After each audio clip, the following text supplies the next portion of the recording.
Welcome sa aking unang video dito sa YouTube. Talagang excited akong simulan ang paglalakbay na ito kasama kayo. Kaya tara, simulan na natin. Isang lalaking na may maitim na buhok na natatakpan ng mga pasa. Ay nagising at iniisip kung gaano siya katagal na walang malay. Inisip niya na paano kaya bukas ang unang araw niya sa universidad at para hindi siya malate dahil sa pagkakabitin ng patiwarik gamit ang isang lubid. Ang MC ay iminulat ang isang mata at naalala na dinala nila siya sa isang bakanting lote. At binugbog siya ng husto kaya nawalan siya ng malay kaya nakabitin siya sa isang puno. May ilang lalaki na nakatayo sa harap niya na may kasamang malisyusong ngiti na kasama ng nakapink na buhok na nagsabi. Namalas niyang maging kaklase ng ganyang basura sa paaralan pero hindi niya maisip na mauulit ito sa universidad. Naisip ng ating MC na wala silang balak na pabayaan siya. At ibinato pabalik ang asul na notebook sa kanya ng nakapink na buhok na lalaki. At nagsinabi kay Lindsay na siya ay sapat na matigas para sa isang ulila. Sinabi niya na palagi niya itong binubugbog sa paaralan pero bakit hindi ito mapatay.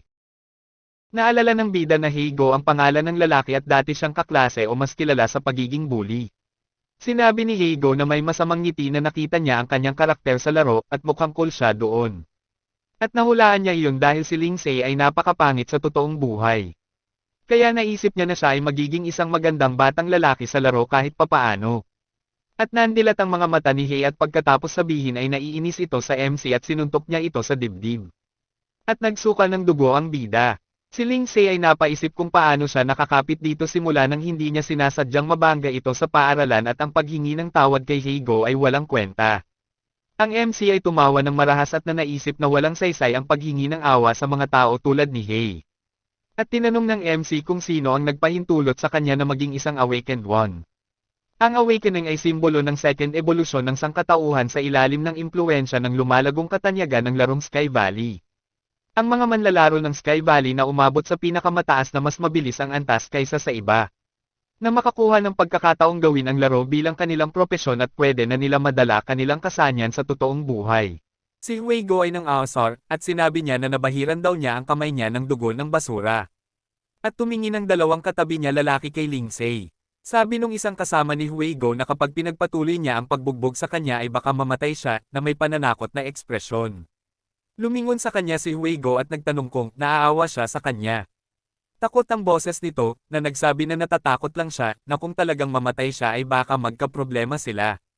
Tinanong ni Heigo na kung mamatay ang ganitong basura ay makakaapekto ba sa kanya sa pagiging elite. Si Lindsay na nakabitin ng patiwarik sa harap nila na dinudugo ng husto. Ang isang lalaki na napansin ang titig ng MC sa mga ito na kalmado lang ang mata. Si Heigo na galit at baka sa mukha niya ang mga ugat, pagkatapos ay sumigaw siya na ito ang pinakaayaw niya sa sarili niya.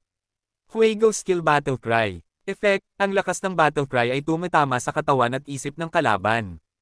Ang soundwave mula sa ulo ni Heigo ay niyugyog ang nakabitin na katawan ng MC. Sinigawan niya ito para aminin ng MC na siya ay basura. At habang naglalagablab sa galit, tinanong niya sa MC kung bakit nakita niya ang katatagan sa kanyang mga mata, sumigaw siya na siya ay isang awakened, at tinanong kung sino ba ang MC sa tingin niya. Bumulwak sa bibig ni Lindsay ang dugo at naisip na lang niya na kung magkakaroon siya ng pagkakataon na maging isang awakened na tao ay iba siya. Pagkatapos ay nagsalita ang isa sa mga lalaki na ito ay gumagabi na, at oras na para umalis, at nagsisimula ng lumubog ang araw sa lungsod na nagiging kulay kahel ang mga gusali. At sinabi ni Heigo na boring at hindi man lang nakapagpainit. At idinagdag pa niya na mas hahampasin pa si Lindsay sa susunod. At nagsimula silang mag-usap tungkol sa kung ano ang mangyayari kung hindi nila kakalagan si Lindsay. Sumigaw naman si Heigo na hindi pa siya tapos, at pinagbantaan siya na kung subukan niyang humarang ay ibibigtirin niya ito sa puno. Si Lindsay na nakabitin sa puno, nakagapos ang mga paa, ay napaisip na lang kung siya lamang ay maaaring magsimulang muli ito ay mahusay. At naisip niya tungkol sa kung paano mangyayari iyon. Kinagabihan na at sa residential building. Lumabas si Lindsay mula sa shower at pinunasan ang kanyang ulo gamit ang isang tuwalya. Makikita sa katawan niya ang maraming sugat at pasa. Tumingin siya sa helmet na nakalatag sa mesa na may mga wire at kumikinang na screen, pagkatapos nag-login sa laro si Lindsay. Napakamot ng ulo ang karakter sa laro ng may puting buhok, at inisip kung paanong siya makakatungtong sa top 100 Astaves. At naglakad siya ang paligid niya ay maraming puno. Habang pababa ito, iniisip niya katotohanan na, ang nakakatakot na tuktok ng kapangyarihan ng labanan, ay hindi rin mapag-uusapan. Naisip niya na kung magkakaroon pa siya ng isa pang pagkakataon, ay baka siya rin ay magiging isang awakened na. Ang isang maskuladong lalaki na nakasuot ng sandata, at ang babae ay sinabihan na para sa mga ganoong pakikipagsapalaran, ay hindi mo kailangang humingi ng tulong mula sa mga tagalabas, at maaari nilang tawagan ang kanilang clan para sa tulong. Nakatayo ang isang batang babae na may mapusyaw na kulay rosas na buhok na nakasuot ng dark blue na robe na may nakalutang na lilang libro sa kanyang kamay. At nagsalita siya na may nag-aalalang mukha. Sinabi niya kung hindi niya ito nakilala ay baka sumama na siya sa iba grupo ng mga manlalaro. Sinabi niya na ayaw niyang gamitin ang tulong ng clan at nagpasya na lang. Sinamantala na niya ang kanyang alok pagkatapos ay nag-hire ng iba pang mga manlalaro sila. Si Lindsay ay nakahiga sa kama na nakasuot ng diving helmet at biglang isang asul na bilog ang lumitaw sa kanyang helmet. Sky Valley, ang pangunahing lungsod ng Casper. Ang pangalan ng MC sa laro ay tulad sa totoong buhay. In-game name? Lindsay. Max level? Level 120, Class Thief. Siya ay nakatayo sa harap ng blue table board ranking ng mga manlalaro, itinuturing ni Lindsay ang kanyang sarili na isang mahuhusay na manlalaro. Ngunit sa kasamaang palad ay nagsimula siyang maglaro pagkaraan ng isang taon kaysa sa iba, dahilan na mas mababa siya sa mga taong mas nauna sa kanya sa laro. Nakatitig siya sa itaas ng ranking at sinabi ni Lindsay, na halos malapit niya nakuha ang maalamat na punyal kahapon ngunit, ang kanyang rank ay bumaba lang sa Thieves Table. Habang nakatingin sa player table ranking ang MC ay nasinabi niyang, maswerte silang nakahanap ng magagandang item sa isang hindi pa nadidiscovering kuweba o baka sila ay tinulungan ng mga high-level na manlalaro. Sinabi ng MC na siya ay nasa ranking na 3,960,000. Ang MC ay nag-slide sa screen gamit ang kanyang kamay, at biglang napa-Simon Got. Dahil mula 2061 hanggang 2062 siya gumugol ng isang buong taon upang makapasok sa nangungunang 100,000 manlalaro ng kanyang class. Marahil ito ay isang mahusay na tagumpay para sa isa pang manlalaro. Sa unang pahina ng nangunguna ng 100 manlalaro sa class na Thief ay mayroong tinaguri ang mga gods. Ang nakabaluti na lalaki na ngumiti ng alanganin ay napakamot sa ulo. At sinabi sa dalaga na bilang bodyguard ay pananagutan niya ang kaligtasan nito, at marami mga manloloko at mga taong may masamang intensyon sa Sky Valley. Bahagyang nagmulat ng isang mata, ang dalaga at sumagot na hindi na siya bata. Makikilala niya ang mga ganoong bagay, tinanong niya kung gumastos ba siya ng malaki sa pag-upa sa tatlong sa likuran nila. At sinagot iyon ng lalaki at sinabi na may isang pang thief at malamang na ito ay ang isa na nakatayo malapit sa portal. Si Lindsay lumingon sa kanila at nagpakilala na habang ang kamay ay nasa dibdib niya sabay sabi na, level 120 ghost thief daw siya. At tinanggap siya ng lalaking masungit ang mukha. Ang lalaki na nagsabi na hindi na niya kailangang magpakilala dahil nakita nila ang kanyang mensahe. Sinabi sa kanya na nandito lang siya para punan ng grupo, at ang trabaho niya ay hindi pabagalin ang mga ito. Tinitigan siya ng MC at nag-isip kung paanong hindi siguro siya mahilig makipag-usap sa totoong buhay. Nagtataka ang MC kung bakit may mga taong hindi marunong makiramdam sa kanila sariling dila. Baka di siya love ng mama niya. Nakakunot ang noo ng lalaki sa batang babae na may hood na may mga tainga ng hayop, at ang mukha ay na nakabalot sa benda. Sinabi kay Lindsay na narinig niya na hindi siya miyembro ng alinmang class o kahit anong unyon ng lahat ng clans. At ang MC sumagot na, isa siyang solo player, at ang union ng lahat ng uri ay isang lugar ng pagtitipon para sa pinakamahusay na mga manlalaro, isang organisasyon na pumasa sa anumang quest, at tumutupad sa lahat ng posibleng mga kinakailangan para sa pera. Matagal nang sapat ang kakayahan ni Lindsay para sumali sa union, ngunit hindi niya kayang bayaran ang entry fee, at kailangan niyang mag-ipon upang mag-withdraw ng pera mula sa laro upang mabuhay. Ang isang babaeng may pana na nakasuot ng baluti at isang berdeng balabal na may hood nagsalita. Na ang mga loner na katulad niya ang kanyang mga kinakatakutan. Natakot sa kanya ito at ipinaliwanag nila na wala siyang mga kwalifikasyon at walang mga garantiya na ito'y posibleng narito lang nang hindi sinasadya. At si Lindsay ay walang pakialam. Nonchalant. At nanggagalaiti ang Archer sa galit at tinanong ang MC kung sino ba siya sa tingin niya. Ang blonde-haired girl ay hiniling sa kanila na huminahon at huwag mag-away. Dahil nandito na rin lang naman silang lahat, ay dapat na nilang simulan ang paghahanap. Na naisip niya kung paano naging mali ang mga bagay bago pa man magsimula ang pakikipagsapalaran. Ay iniisip niya kung ang lahat ba ay magiging okay lang. Ang lalaki na hinayla ang kanyang hinlalaki sa kanyang sarili. At ngumisi na nagsasabing wala siyang dahilan upang mag-alala dahil siya ay nandito na. Pagkatapos sila ay nagdesisyon na mag-assemble na ang grupo at oras na para mag-teleport sila. Sinabi nila sa MC na dapat siya ang mauuna. At sumunod naman ang bida na kasimangot na pumasok sa portal ng Tower of Levitating. May mga hugis parihaba na figura na kumikinang sa liwanag at asul na liwanag na boltahe ng enerhiya ang bumabalot sa lahat ng paligid. Nang itinatanong ng nagulat na grupo kung ano ang nangyayari at bakit nag-field ang teleportation at bakit kaya kakaiba. Nagtatanong sila kung ano ang bagay at tumitingin sila maliwanag na kumikinang sa teleport.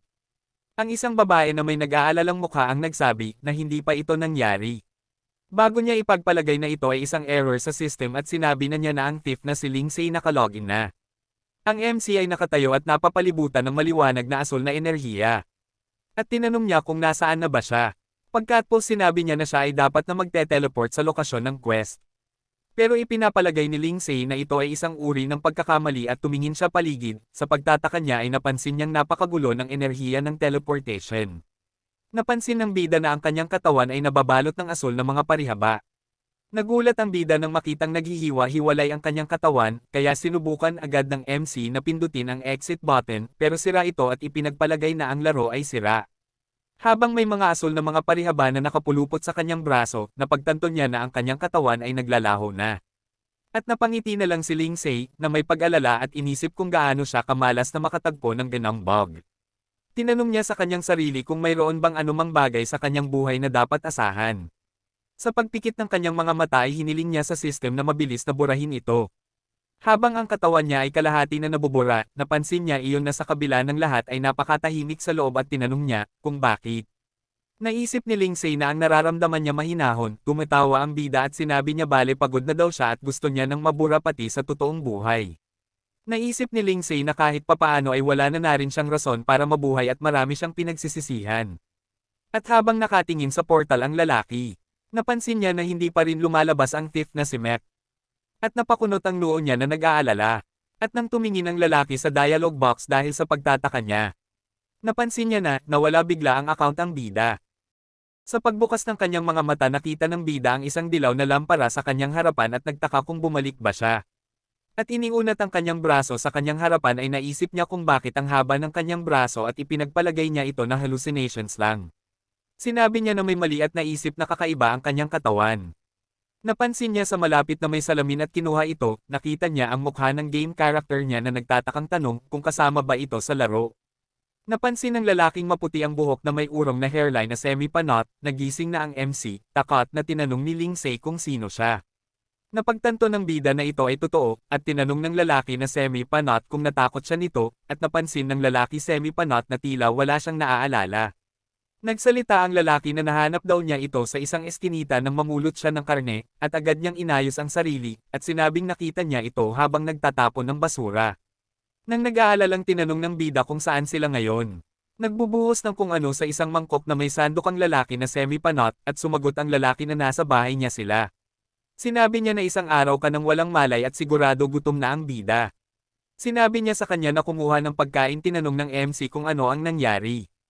Ang sabi sa TV na may hindi gumagalaw na imahe ay Sky Valley, isang bagong laro na inilunsad sa ilang bansa, at inilabas 3 buwan na ang nakakaraan, nakasimangot si Lindsay at napatingin sa TV.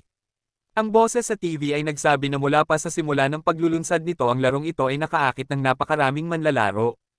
At ang kanilang bilang ay sumisira sa lahat ng makasaysayang talaan. Ang ating bida nabaling ang pansin sa katotohanan na, ang inilunsad na Sky Valley ay 3 buwan na ang nakakaraan, inanunsyo sa TV na ito ang magiging pinakamalaking kaganapan sa 2060. At hinihikayat ang mga tao upang kumonekta sa Paradise Valley at gawin ang kanilang mga pangarap na matupad. Si Lindsay ay nagulat at napaisip na ang taong 2006 na po ay 3 taon na ang nakakaraan. Lumingon siya sa lalaking na maputi ang buhok na may urong na hairline na semi-panot. At tinanong siya kung anong taon na ngayon, at sumagot siya na gaya ng sabi nila sa TV ay 2006 na ngayon. Tinanong niya kung galit ba siya dahil sa gutom. Nagulat si Lindsay sa pag-iisip na bumalik siya sa 3 taon na ang nakakaraan, at kung ang langit ay narinig ang kanyang hiling, at napagtanto nito na talagang nagkaroon siya ng pagkakataong magsimulang muli. Nagtanong ang lalaking na maputi ang buhok na may urong na hairline na semi-panot kay Lindsay kung okay lang ba ito. Si Lengsay na nakatalikod sa kanya na nanginginig at tumatawa, sumagot ang bida na nakangiti na mas maganda ang pakiramdam niya kesa sa okay siya. At naisip niya sa pagkakataong ito ay mayroon siyang mga layunin para makapasok sa namungunang top 100 at maging tulad ng mga gods player na naging pinakamalakas na awakened. At naisip niya na gumawa ng sariling guild habang nakasimangot na nakatingin sa dulo.